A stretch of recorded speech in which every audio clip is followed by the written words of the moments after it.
తెలంగాణ ప్రజలు ఒక విచిత్రమైన పరిస్థితిని ఎదుర్కొంటున్నారు. ఒకవైపు కృష్ణా గోదావరి నదుల నీళ్లు దోపిడీకి గురవుతుంటే, మన హక్కులకు భంగం కలుగుతుంటే, మళ్ళీ తెలంగాణ అసలు పాత పద్ధతుల్లో సమైక్య ఆంధ్రప్రదేశ్ దోపిడీకి గురయ్యే పరిస్థితి వస్తుంటే రాష్ట్ర ప్రభుత్వం కనీసం పట్టించుకోకపోగా చెప్పిన వాళ్ళ మీద ఎదురుదాడి చేసే పరిస్థితి. ఏం జరిగింది? మొట్టమొదట కృష్ణా జలాల పైన, నాగార్జున సాగర్ పైన మన హక్కులు పోతున్నాయి, కేంద్రం గుంజుకుంటుంది, ప్రభుత్వం వెంటనే స్పందించాలి అని చెప్పి ఆ రోజు మేము బీఆర్ఎస్ పార్టీగా చెప్తే ఎదురుదాడికి ప్రయత్నం చేసింది. అదే కొత్తగా వచ్చినాం కదా, వాళ్ళు చెప్పిండ్రు, నేను పాజిటివ్గా తీసుకుందామని ఆలోచించలేదు, ఎదురుదాడికి ప్రయత్నం చేశాను. ఒకసారి కేసీఆర్ ప్రజల్లోకి వచ్చి నల్గొండలో 1,00,000 మందితో సభ పెట్టి ఒక ప్రజా సమస్య గప్పుడు కళ్ళు తెరిచి శాసనసభలో తీర్మానం పెట్టి ఏకగ్రీవంగా ఎట్టి బస్సులు కూడా నాగార్జున సాగర్ మాకు ఉంచాలి, మా హక్కులు మాకు ఉండాలని అంటారు. బనకచెర్ల పైన అదే పరిస్థితి. గోదావరి పోలవరం బనకచెర్ల ప్రాజెక్టు విషయంలో అంతే నిర్లక్ష్యంగా ఉన్నారు. ఏం పెద్ద ఎత్తున దానిపైన ఉద్యమానికి పోతున్నామని చెప్పి అప్పుడు ఇరిగేషన్ మంత్రి, ముఖ్యమంత్రి కళ్ళు తెరిచి మాట్లాడడం మళ్ళీ ఇవాళ కృష్ణానదికి గండి కొట్టే ప్రయత్నం చంద్రబాబు నాయుడు చేస్తుంటుంది. ఒకవైపు మోడీ సహకారం పూర్తి స్థాయిలో ఆంధ్రప్రదేశ్కి ఉంది, తెలంగాణకు అన్యాయం జరుగుతుంటే వీళ్ళు కూడా ఒప్పుకొని ఉత్తరం రాసి ఒక అజ్ఞానపు మంత్రి, ఇరిగేషన్ శాఖ మంత్రి, కనీస అవగాహన లేదు ఆయనకు, చెప్పిందని అర్థం చేసుకునే శక్తి కూడా లేదు, తెలివితో ఒక పనిచేసిండ్రు. 90 TMCల నీళ్లను గతంలోనే కేటాయించి 6-7 అనుమతులు తీసుకొని పని ప్రారంభించి 27,000 కోట్ల రూపాయలు దానిపైన ఖర్చు చేసి చివరి దశలో ఇంకొక 10-12% పని, 15% పని పూర్తి చేయాల్సిన సందర్భంలో దుర్మార్గంగా చంద్రబాబు నాయుడు కేంద్రాన్ని ఒత్తిడి చేసి కేంద్రంతో వీళ్ళకి చెప్పిస్తే వాళ్ళ మాటలు విని, కేంద్రం మాటలు విని 45 TMCలకి ఒప్పుకొని దుర్మార్గమైన పద్ధతుల్లో మహబూబ్నగర్, నల్గొండ, రంగారెడ్డి జిల్లా ప్రజలకి అన్యాయం చేసే పద్ధతుల్లో ఈ రాష్ట్ర ప్రభుత్వం ప్రవర్తిస్తారు. కేసీఆర్ గారు చాలా స్పష్టంగా చెప్పారు, తెలంగాణ అంతా చూసింది, తెలంగాణ కాదు తెలుగు ప్రజలు ప్రపంచవ్యాప్తంగా ఉన్న వాళ్ళందరూ కూడా చూసింది.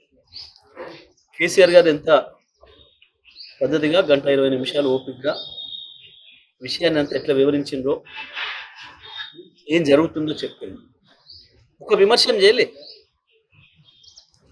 కాంగ్రెస్ పార్టీని విమర్శ చేయలే. ప్రభుత్వం స్పందించాలి,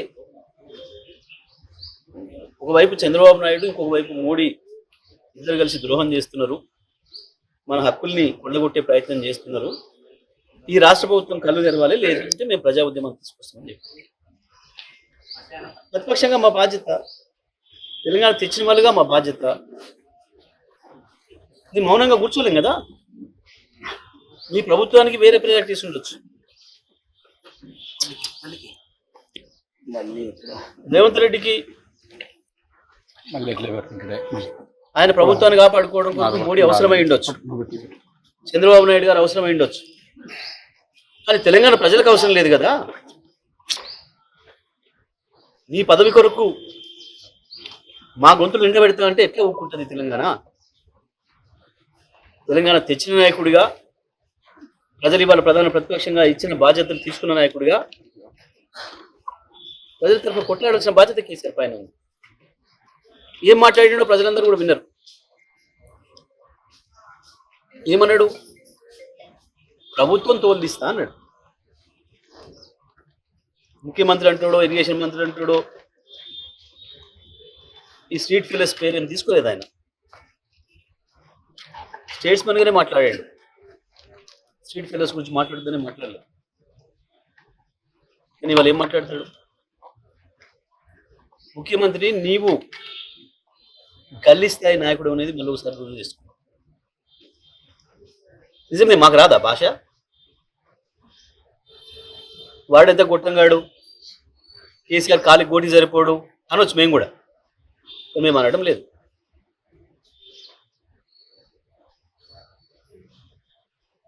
నువ్వు రండవు, నువ్వు కొద్దివరు కూడా అనొచ్చు, మేము అనడం లేదు.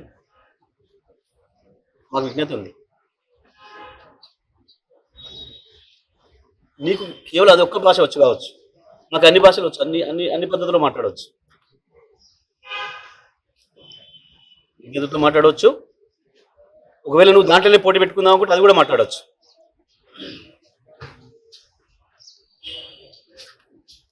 ఎందుకు కొట్టాడితోడు చేసే పని కాదు.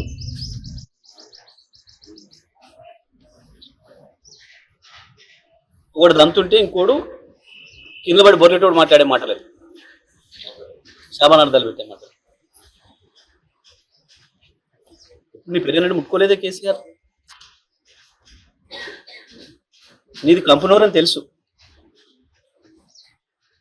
నీది మురికాలో కంటే అధ్వానమైన నోరని సంగతి కూడా తెలుసు.